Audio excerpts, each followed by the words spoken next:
Welcome to the Saynetwork podcast. I'm Jordan Nix, and I'm here with Jim Sparks. Hello. And Envoy Dave Witthoff. Envoy. Hey. Envoy Dave is currently the instructor of biblical studies for the College of Officer Training here for the Western Territory. Of course, none of that would be possible without his stop in the youth department. Of course. Unfortunately, I was not there. You weren't at that time. But he would be working at like a, I don't know, maybe a shoe store or something. Yeah. Probably, yeah. Shoe Palace. Right? Yeah, Shoe Palace. Jim really got him where he is today. So, Dave, what does it mean to be the instructor? Honestly, that's not a bad job. I know. No, I just it was very funny, and I'm very proud of you, Dave, because it was funny. You knew it, and it was just the right one to hit. That was good. Yeah, there you go. Good job. So, Dave, what does it mean to be the instructor of biblical studies? Right. So at the training school, I focus mostly on the Bible interpretation classes and the Bible electives. So I teach exegesis, how to draw out meaning from Scripture, and we do word studies and background research, and then hermeneutics is how to actually interpret the Bible and contextualize it. And then the Bible electives are just fun. We go through books of the Bible or look at some intermediate principles of interpretation. So I heard your cadets had a pretty hard test the other day. Well, we try to make it rigorous. It's tough stuff, but we throw them right into like word studies in Greek, and we use Logos to try to help them through that, but it works. I got to Sounds witness intense. Dave do this before he was an instructor. The sentence diagramming? Yes, sentence diagramming in our old office. And our old office had a giant whiteboard. It was, 20 feet wide. It was huge. 10 feet tall. And it was like a beautiful mind going. There was stuff written all over the place. And Dave is in this other world. And he's writing symbols that I've never seen before. They may have been from Zelda. I don't know. And I was like, get the sword, get the sword. Yeah, that's right. But it was pretty amazing. And then what's good about Dave is that he could take all of that hieroglyphics and is like, okay, so this is what it means. And you're like, oh, well, that seems attainable. Jeez. But if he started to walk me through all of those little things, I'd be like, I have no idea what you're talking about. Yeah, my mind does not work like that. I did like that whiteboard wall. Oh, I miss it so much. Yeah. It's really great. You spent many years in the youth department. Mm-hmm. What was your favorite memory or moment for you? I think my favorite thing about the youth department, honestly, just a couple weekends ago, I was invited to the young adult retreat for is it SoCal division now? Southern Cal. It's Yeah. Southern Cal again now, right? Yeah. And it was just great to step onto camp again. Yeah. I think my favorite memory in the youth department was probably doing WYI. Yeah. Like the first day of YI when everyone shows up and it's, big reunion and people are reconnecting. Yeah. That was a lot of fun and just an important time too, I think, for a lot of people in their spiritual journeys, to be in fellowship with each other. Yeah. I think we underestimate that maybe a little bit. Yeah. Because in programming, you tend to think, all right, how do they have fun? Mm-hmm. How do they connect? But the lives that are changed in a week like that, not just from the programming, but from sitting on the bench with their friend and having these heavier conversations, might go underrated in that. And so I'm glad you brought that up because I've been thinking about that a little bit lately of the power of just being together in that space away from things and what it does to people. It's pretty amazing. I mean, we've had wedding proposals, marriage proposals Right. there. At WYI? Yeah. Yep. Yeah. And we've had people face their addiction head on there, giving us their drugs and dealing with it like that right there. I mean, some pretty heavy experiences there. We had a TYS sit on a bed of nails and get punctured. We did. And Whose fault was that? okay, so Probably the guy with the hammer. it was the guy with the hammer for one. So to give context to that story is we had the idea of bringing what were they called? The strength guys. The power team? Power team. There it is. Power the team, power yeah. team. And Captain or Major Roy Wild was opposed to us bringing the power team. But we were diligent and we got the power team. Can I approved. just really Yes. quick? The power team, if you haven't heard, they are these huge muscly dudes and they do all these feats of strength. So they rip a phone book in half and then they're like, let me tell you about Jesus. I'm not always sure what the connection is, but that's how it works. It wasn't a straightforward connection on a lot Right, of it, yeah. but it was cool. And so he finally agrees to doing it. we have the power team, and these guys are as advertised. They are huge dudes that they ripped. I mean, they rolled a pan. Yeah, like a steel pan or something. A steel pan. They rolled it. Like, don't we still have that? Yeah, we do. It's autographed by one of the guys. And, so they ask me, they come before, and they're like, we're going to need a volunteer. I go, I got a volunteer for you. And they go, oh, really?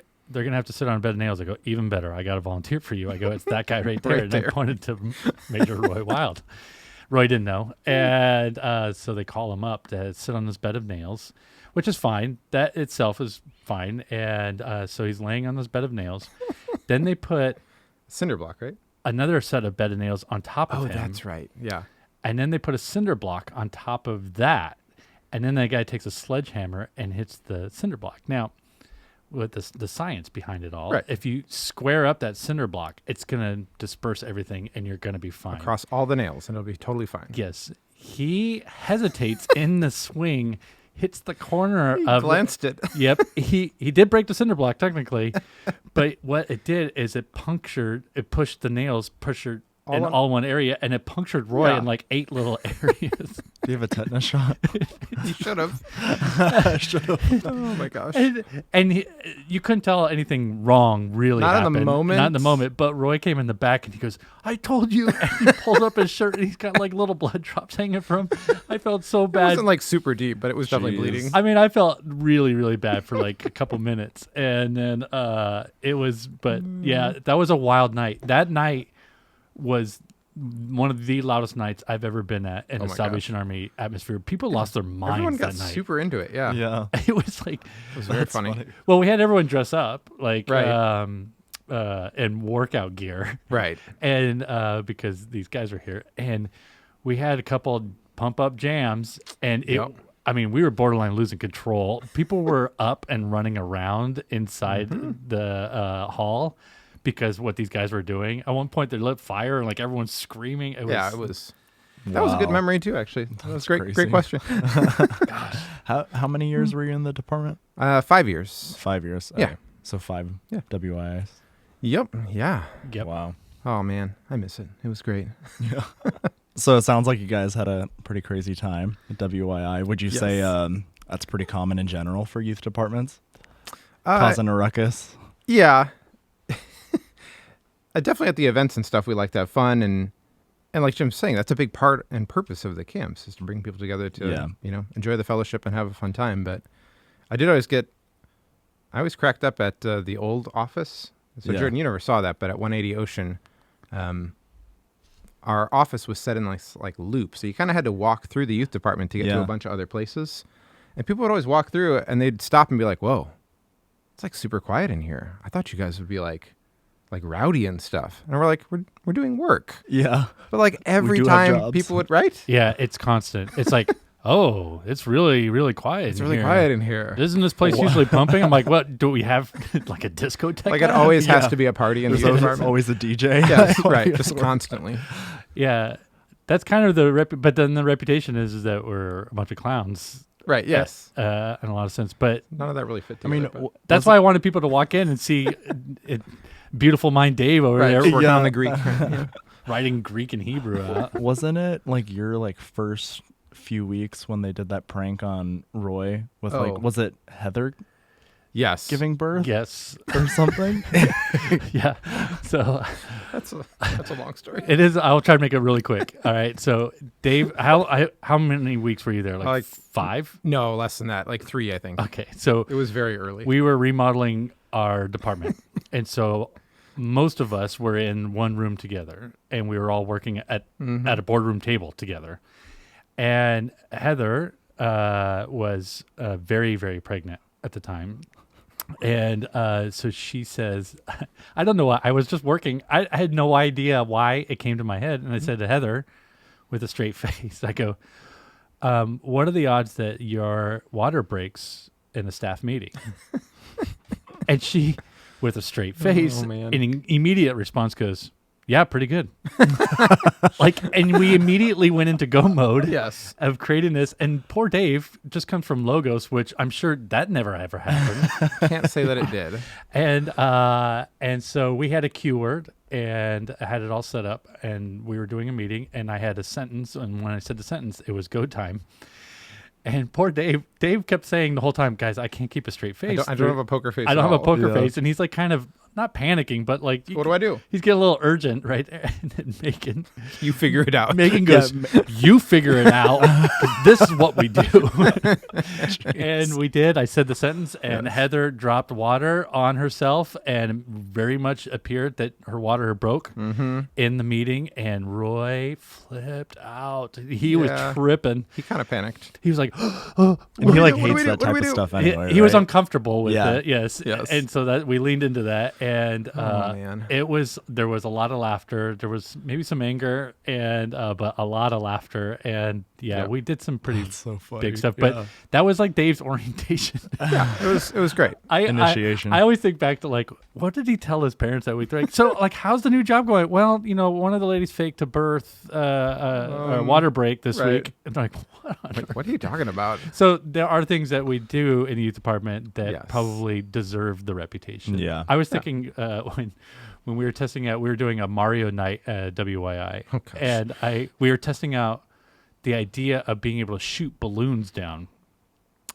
like so people would run with these balloons on them, like Mario Kart, and we would actually. Didn't we want to put Pop like 'em. What are you shooting them with? We had like sharpened crayons. Didn't we? So that was How are we going to shoot them? I that don't was the even first. remember. That was one of the options, and so gosh. Dave sharpened the crayon, and we put the crayon tip in the dart. Oh, foam dart. We fixed it to a foam dart somehow. We fixed it like to the a foam tip dart. of the crayon on the dart. So Dave's like, all right, I'm just going to try it. And so he shoots the ceiling Right with in the the ceiling. acoustical roof, and it hit it so hard, and it buried itself yeah, in it there. lodged in the ceiling. Yeah. What? I think there was like probably still 3 of them still Yeah, there. we left them in the ceiling. and It's like a weapon. we realized that we couldn't. It was way too dangerous. It was You could too definitely shoot dangerous. someone in the eye with that. So It was fun though. So to answer the question, we did test some things. That worked too well. It was awesome.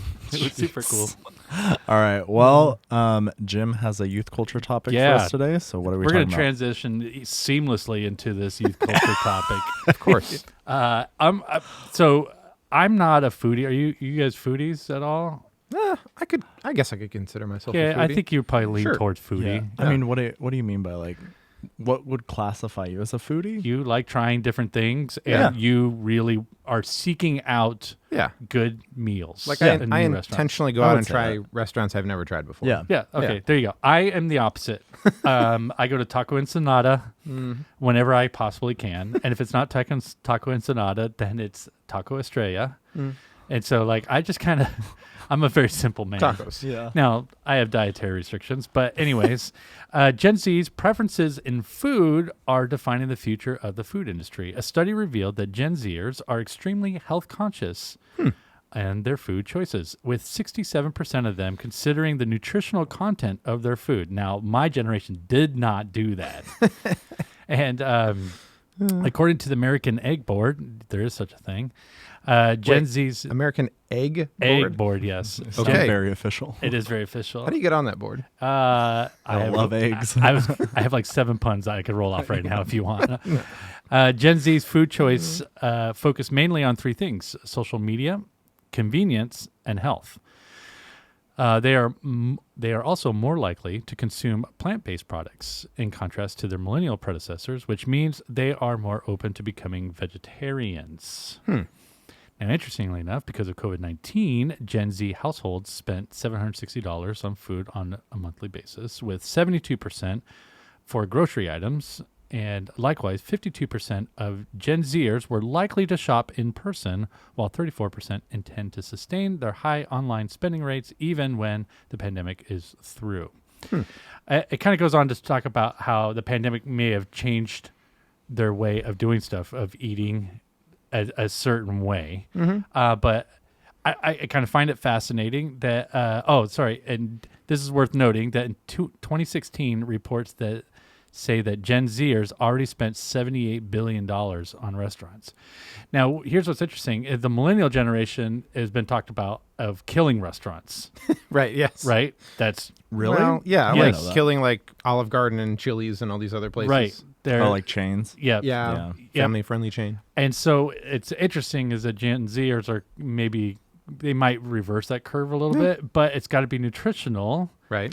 I feel like Gen Z doesn't go to like Olive Garden or That's like Chili's. Yeah, exactly. I feel like they're continuing that where they just like they like little like mom and pop places. Yeah. Unique things. Yeah, and so I don't know. Do you like? Have you guys considered nutritional things? So I think the idea of young people checking the nutritional content and being like aware of that is really fascinating because it's first of all, it didn't exist when I was their age. They didn't have that on the packaging. But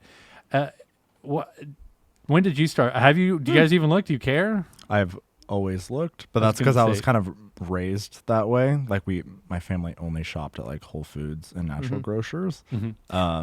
So like I think that was always something that was kind of I've always been aware of. But then also my wife is really into health, so like everything in our house needs to be organic and Yeah. Yeah. I would say, I mean, I was trying to get through a podcast without talking about being homeschooled, but it's just going to come up every time, I think. It's part of your life, Dave. I know. You're a valedictorian. So I do remember as a kid, Mom taking me through the grocery store and showing us like the nutrition labels and things like this and how like a serving size fits in. And that's a huge one because I think there's comedians that joke about, a serving size. What was the one guy talking about? Fig Newtons. And it's like 2 Fig Newtons is a serving. Right. But it's like, who just eats 2, right? Right. So I'm giving credit. That's not me. That's some comedian out there. The other one, too, was like actually looking at cost like per weight or per ounce. Yeah. My mom was big on teaching us that. So, it might look cheaper, but you're paying more per ounce or something like that. So you gotta figure that out. Yeah, I think it's interesting. I didn't think about it, but now that I think about it, my kids will reference nutritional values and stuff like that. Not that they're health conscious. Yeah, well, they put it on menus and stuff at restaurants now, too. You see it everywhere. Right, and so it might be leading to all of that. I feel like the only time that part of me shuts off is when I'm here. Because I'm like, I don't know like what ingredients they're using in like any of our food we eat, but I'm like, I'm not going to turn down free food. And then also our office is always full of candy, so I kind of can't help myself. Yeah. Yeah, there you go. If someone is giving you candy that you don't really want, you just kind of put it over where Jordan's area is. He'll just take it. It's all next to my desk. Yeah, it just slowly disappears. One of the other things that this piece talks about is how the Gen Zers, they prefer eating snacks throughout the day instead of following the traditional 3-course meal. Could be attributed to COVID-19 when you're at home and you're doing stuff. This snack trend will continue in the coming years thanks to 23% of Gen Z who say they prefer appetizers and snacks as opposed to regular meals. Now, I agree with that. It's like the charcuterie board fad, right? Yeah, so I just learned what a charcuterie board was just a few weeks ago. I lived off of charcuterie boards out of COVID. Right. It just seems like a lot of work. Well, yeah. I mean, you can go buy a lot of it already kind of prepared like that. But. Yeah. And then, did you know people were doing like butter charcuterie boards? Butter? So instead of like meats and cheeses, it's like different butters. Ooh, honey butter is very good. Right? Honey butter, like a basil, and like all these other things. And you have like bread. You have bread or chips or other crackers. Actually, maybe not chips. That sounds enticing. Crackers, yes. Sounds amazing. It's just interesting. I think like we're starting to learn some of the consequences, not negative or positive, of COVID-19 and how it shaped our lifestyles unknowingly. And food, it's interesting if the snack thing, because that was, if you looked on Facebook or Instagram or anything like that, parents over and over going, my kids just want a snack all day long because they see it, it's available, and how that might have changed eating habits for a whole complete generation. So, So basically what this means to me as a youth leader is just keep the snacks going, man. You don't need to buy all the big stuff. And buy healthier stuff too. Like for the longest time for youth leaders, you're going to be drinking your Mountain Dew and all that. I think those days might be gone. And they do want healthier things. Yeah. It does make me think twice about always having like a pizza night sort of thing for youth groups. Like let's be a little more creative. Maybe like, can we branch out on something or maybe even charcuterie night. Oh my gosh, that's a great idea. Butter charcuterie night, right? Yeah. Yeah. I think that'd be a great That's thing. sponsored by cholesterol. Sponsored by cholesterol. I mean, we just had a night with all of our friends where everybody brought like a themed board. Yeah. So like we brought like a chocolate board, so it was like it was like a charcuterie board, but all like Different kinds of chocolate, covered yeah. strawberries, like all kinds of stuff. And like someone else did like a corn board, so like popcorn and like I don't know, different like corn based things. And like everybody just had a different, like a donut board. And you're starting to cheese board. trigger me here. Oh, Donut board. so good. Sounds great. Yeah. A donut charcuterie, like that's the thing. I thought charcuterie was just for meat and cheese. It's like for anything. It's just it's the art of it, right? Yeah. It's just putting it on a board so that you don't have a plate to eat it on, basically. So stupid. I know. Caroline made a TikTok of it and it like blew up. Really? Yeah. That's fantastic. All right. Well, snacks are in. Yeah. Is what we're saying. And maybe we look for healthy snacks. Yeah. Yeah. One other thought too. Like I know, don't our troops programs, they do a lot of like a cooking badge, something like that. Yep. I mean, I didn't do troops myself, but if you look back at that now, like, is that something we could expand or adapt for like some of these new trends in food, maybe? Yeah. Or yeah. For sure. Teaching them young how to make a charcuterie board. Yeah, exactly. I think kids would dig doing that. Yeah. I kind of have to ask, so with a charcuterie board, you don't really actually prepare anything. You're just like taking food out of you just, like, packaging, put it out and you putting make it on a look board, nice. right? Yeah. It's not healthier. Too. And there's not really anything No, to they're it. not You just healthy, kind of put really. it on a board. It's basically a piece of art. Yeah, I guess. That's kind of what I've kind of. It would be a very easy badge. Like olives and like hummus, a bunch of cheese, some crackers, gluten-free crackers. No, you're not enticing me because I'm like, when does the meal start? Like, I could eat that all day. I don't need a meal. the funny part is I've been to parties where they've had those charcuterie things and stuff like that. And they're like, oh, do you want some? I'm like, no, because I got to eat dinner. I'm waiting for the real I'm meal. still in that mentality of like, I don't want to spoil my dinner because they're gonna stare at me. But part of the problem being gluten free is sometimes people make you specific things. Yes. And you have to eat it, even though you probably don't like. Enjoy it. People serve me eggplant all the time. I'm like, I don't like eggplant at all. And but you have to eat it because then they're all watching you the whole time. Right. You can't just hide. Yeah. I used to be able to hide. I was a magician at hiding food. I could hide cookies underneath my plate like a champion. I could hide eating beets from my grandmother-in-law. All I did was just put juice on my plate when she wasn't looking so that there was evidence of it. That's right, yeah. And she'd always be like, oh. She would look. And it always looked like I had a little bit of beets in there. But I could actually do a whole TikTok channel on how to creatively look like you've eaten your vegetables. So anyway, there you go. There's be mindful of the food choices and be mindful of the needs in there. Peanut allergies, gluten-free, lactose intolerant, and because those people, me, they won't say anything generally. They'll just not eat. And kind of wait it out. So include people, but yeah, get the snacks, get some healthy snacks. Kind of think it's like an easy win in some ways for youth ministry, and maybe just throw in a caution there too. I feel like this is maybe a place where sometimes people try to throw in like a funny joke or something, or like, let me think what I'm getting at here. Like when someone comes and they have like really specific things they want to eat or their preferences and things, it might be like really easy to, joke or rib people for those things, but I kind of think it's like a lame joke for people. It is. It's uncomfortable. You know what I mean? Yeah, I agree. Yeah. It's uncomfortable. And to add to that sensitivity is there might be some youth in your that are really struggling with food altogether. Yeah. And so I think the less we make a deal of food, the better. I just don't want to. Yeah. I would be terrified if some poor like youth group kid came and had some preferences and they were like, "No, we're real men. We eat meat here all the time," or something like that. You get that all the time. It's like a stupid thing. Oh, guys, we got T-bones tonight. Yeah. Or back in my generation, we ate all the food we put on the plates. Like, okay, but again, that's an easy win. Yeah, right? It is an easy one. My suggestion always is to downplay food as much as possible. Yeah. And because there's all kinds of things that happen in that world.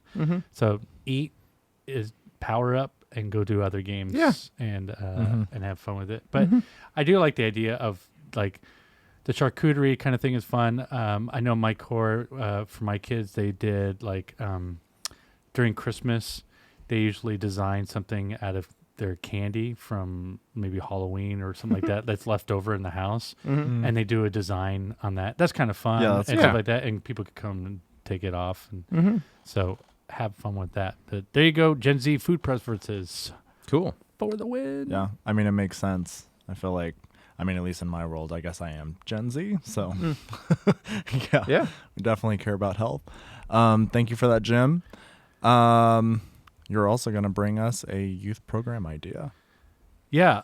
So, Dave, we talked in great deal when you were in the department about spiritual formation and understanding what that is. And I will say to you, I grew up in the Salvation Army, and I would not say that I had a very strong foundation of biblical literacy, and it's something that it's made me struggle as an adult on biblical literacy, and it's probably no fault of the core or the programs. There's plenty of fault to be shared by everybody, but it wasn't a very strong thing for me growing up. And we've talked a lot about spiritual formation, but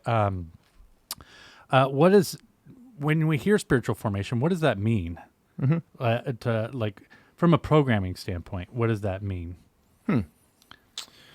Yeah, I mean, for thinking about spiritual formation, I tend to think it's kind of like the higher level umbrella under which fall like discipleship, spiritual disciplines.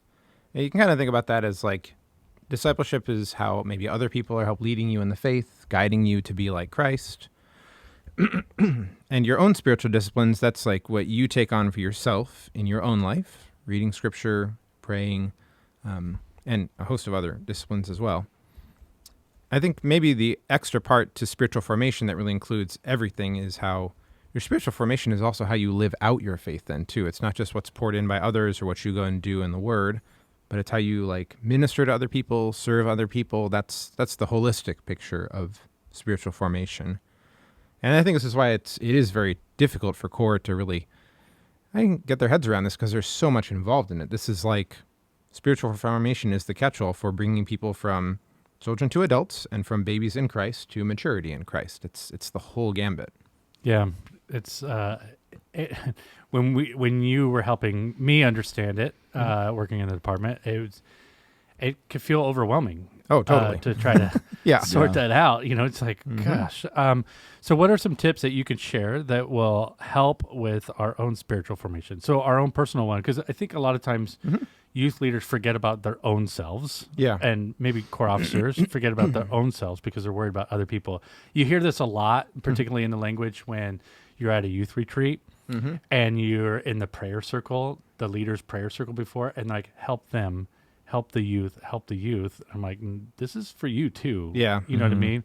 And so what are some tips that would help us in our own personal spiritual formation that you could share? Yeah, I think one is maybe just making sure that the ministry we do, and like, especially if we're like creating devotionals or Bible studies, that this doesn't sort of replace maybe our own devotional reading. And I'm the first one to admit that I really struggle with this because I teach exegesis in Bible classes. It's very easy to work on a lesson for the cadets on the next chapter of the book of Mark, say. And it can be edifying. It can be informative for my life, but that's still for a different purpose. It's for a class. It's for something I'm teaching. I still think there needs to be something separate, and I'm trying to work on this, something separate where you're reading for your own sort of edification, spiritual development. And I think the context is different too. If I'm preparing for a class, it's more research-based maybe. But if I'm reading for myself, not that I don't research some parts, but it's just the purpose and the focus is really different there. Yeah. So I think that's a key part, and that's really easy just to kind of forget about as you're working on sermons or Bible studies and things, that your focus is a little bit more on teaching and less on like your own spiritual state then. So you can kind of overlook it and it gets stale. Yeah. What are some tips that you could share that will help young people with their own spiritual formation? Yeah, a big one. I mean, I do tend to think, again, there's so many angles on this. Like, I mean, we could say be intentional about trying to find like a mentor in your core, right? Someone to help you in the faith. That would be a huge one, I think. And if there's no one there, by all means, like keep going to your core and being involved, but maybe try to find another ministry. Super formative for me over the years was Bible Study Fellowship, BSF. And I had some incredible leaders that were really great in helping to guide me in interpreting scripture. But even just getting into the Word that way was really helpful. If we kind of focus on reading scripture again for ourselves, even as young people. One bit of advice I would say is to try to read books of the Bible in like one sitting or as a whole. I use this illustration. I think I got it from someone else, but like whatever your favorite book is, imagine if like The Lord of the Rings is your favorite series. I know it's yours, Jim. It is very much not mine. I know. He talks about it all the time. Right. I know. Don't That's lie. why I say it. Can you name any of the characters? I know Frodo. There you go. Is it Mordor? That's a place. Okay. Yes. And the guy who played Rudy, is he Frodo? Rudy. Yeah. What? It's a sports movie. I never saw it. Sean Astin. Oh, yeah. He's Sam. Okay, there you go. Yeah, okay. All right, anyway, so Played Rudy. imagine if... Wait, is that the one where you can't pass on the bridge? Is it Dumbledore that's on the bridge? You know it's not Dumbledore. No, Dumbledore's That's Harry Potter. What's the one? Gandalf. Gandalf. Oh, my gosh, Jim. Okay, so... James Gandalf, Feeney? No. So He's imagine if Lord of the Rings, let's say it's your favorite book, and you give it to a friend to read, and like a month later you say, hey, how was Lord of the Rings? Is it your favorite book ever? And they're like, no, I hated it. I didn't understand anything.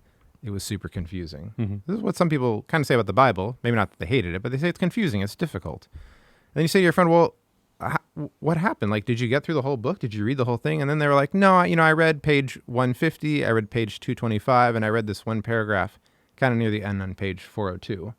And then you're like, well, you didn't actually read the book. You kind of just picked random bits. That's why it didn't make any sense to you. But we do this with the Bible, and we don't even think about how that doesn't really make any sense. Like, we'll read, Romans 4:1 or 2, and then we'll jump to like some part in Corinthians, and then we kind of wonder why it doesn't fit together and make sense. Well, these are letters. They had purposes, in each letter, and you might not get the whole picture if you don't read the whole book. So you don't have to go home and sit down and read all of Romans in one sitting, although I kind of think it might only take like 1 or 2 hours to get through all of Romans.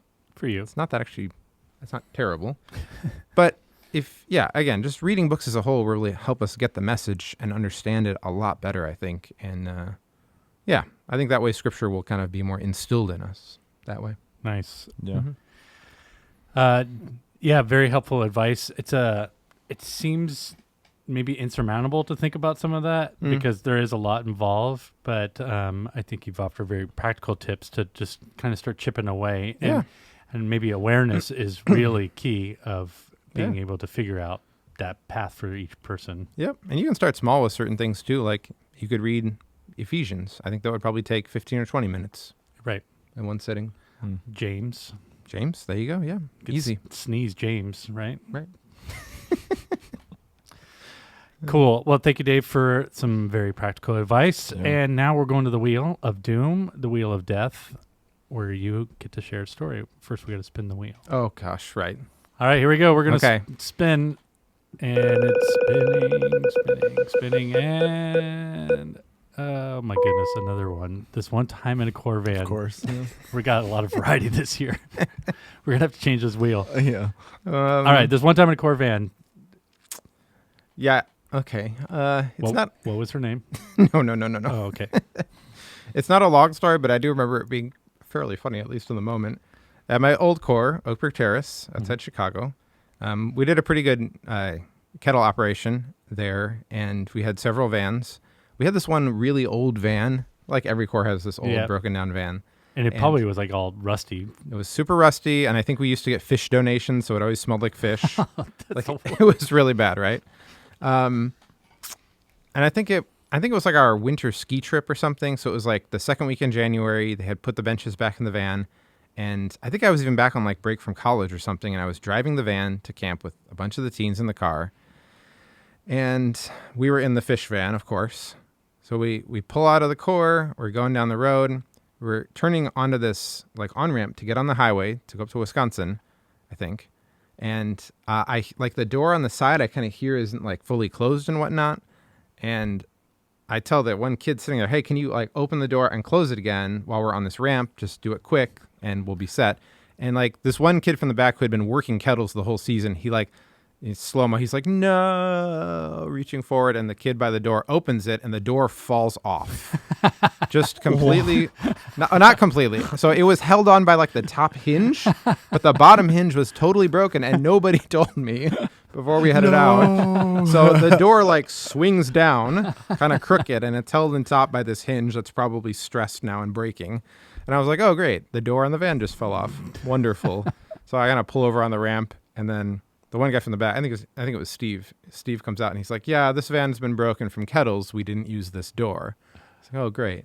No one told me." So Steve put the door back on, and then we just didn't use that door anymore. So Is it still there? I wouldn't be surprised. Yeah, Would I'm not sure. be surprised. It's still doing right, and it's probably still broken. Probably still smells like fish. And that's Yep. crazy. That's funny. I didn't see that coming. That was my favorite. Yeah. I fell out of a van one time. Oh, yeah? Yeah, my mom was doing a U-turn, and I opened up the door because I thought she was parked, and I was just jumping out real quick. Nope. She flung you out of the car, right? I went flying out and landed like part of my body underneath the car. Oh my gosh. Yeah, and the tires didn't hit me, but they were close. And my mom was like crying, probably but terrified mad and happy. There was a lot of emotions there, but Yes. I almost died. That would have been a bad day. Oh, man. All right, it's spinning time for me, and for me, it's spinning time. All right, let me clear this out and spin. And an embarrassing teenage story. Oh, boy. I don't know if this is embarrassing. I mean, I got embarrassed on small things, not on big things. So understand, like the small things are kind of boring. Like I was embarrassed by looking in the mirror, those kind of things. But when I would turn 16, I was working at a job, and stop me if I've told this story on the podcast. I'm not sure I have, but I was working at a job. It was my birthday, and so I went home after my shift, and it was dark out, and I get to home and it's dark. My whole house is dark. I'm like, oh my gosh, they're going to throw me a surprise birthday party. I cannot believe this. That was your first thought? Oh, 100%. And I fly the door open because I wanted to make an entrance, and there was nobody. So I went to different rooms, figuring that they were just hiding in other rooms. Nobody. I'm like, oh, backyard, of course. I got to go to the backyard. Nobody.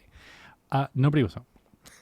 And there's no cell phones at this time. So, like, I can't contact anyone. I don't know where anyone is. It's my birthday. It's my 16th birthday. And my friends were having like, these banger parties, right, where they're getting, like, all kinds of stuff. I was like, what is going on? And so then I get the phone rings. I go, oh, mystery. Like, I'm going to have to go somewhere, right? As my aunt and uncle's like, hey, happy birthday. What are you doing? I go, no one's here. I don't know where anyone is. And like, oh, well, we'll come over and we'll buy a piece of pie for you. I was like, oh, thank you. So I'm just sitting there kind of in the dark going like, what the heck? Like, where is everybody? Then I hear horn honking coming down the street. I was like, oh my gosh. So I look out, and it's my mom driving in a car, and right behind her, my dad is driving a car that I've never seen before. Oh. And there's honking. I'm like, here we go. Now the party got turned up, right? Right. And so they come in and they're like, well, look what your dad got for himself. For himself? It wasn't a car for you? No. It was not a car for me. I was like, oh. I was like, oh. And they're like, isn't it cool? Like, we got such a great deal on it. And there was jubilation in the family except for one. And yet no one's saying anything at this moment. I'm like, did they completely forget it was my birthday? Right. And they didn't, luckily, because they saved it by my mom's like, well, here's your present. And it was in a Miller's Outpost bag, and it was a pair of jeans that didn't fit me. And they bought it on the way home. Oh my gosh. It's like they got sidetracked with the car purchase. Yeah. And so my Sweet 16 Jim. was that experience. And here's the thing. I have told my family it's been fine. I won't bring it up ever again. And so I only talk about it like every couple months. Every couple months. Right, yeah. Do you remember that time? And stuff. But no, it was pretty funny. And like looking back, I felt bad. Like I think they genuinely did forget about it. And my birthday's before my brother and sisters. They're like a couple weeks later. So rough go. Yep. Rough go. Jeez, I took those Anchor Blues back. Looked for some cross-color jeans. Of course. So I could try to jump. But yeah, there you go. I got a pair of jeans in a Miller's Outpost bag on my way home for 16th. It's not that bad. Nope, I got something. Yeah. And so that was cool. And I got to drive that car. It just wasn't mine. It just wasn't yours. Yeah. All right. That's funny. That's my embarrassing teenage story. All right. Well, I think, Jim, you are also going to bring us a plug for WYI. Yeah, we talked about WYI quite a bit, and it's coming around, man. We had a few years off, little sabbatical, forced sabbatical, and but it is back. This last year was great, I heard, and I wasn't in attendance. That's right. And but this year I plan to be there. So if that's enticing to you, my plan is to be in attendance. We hope so.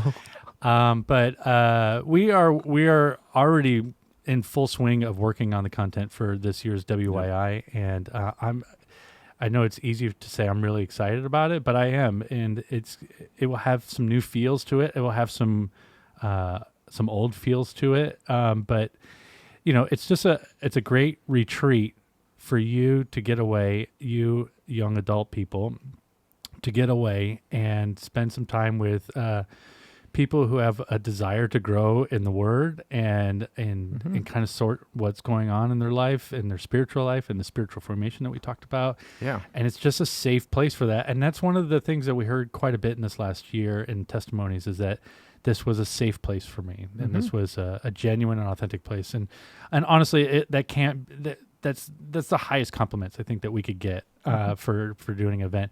The fun stuff is cool and it's fun to talk about, but really that's what we want, is a safe place. And so we're building that safe place. So WYI will happen in August. And so more information will be coming out in January, which is in a few weeks once this gets posted. And so, really excited about it. And it's a great event. It'll be at Redwood Glen again.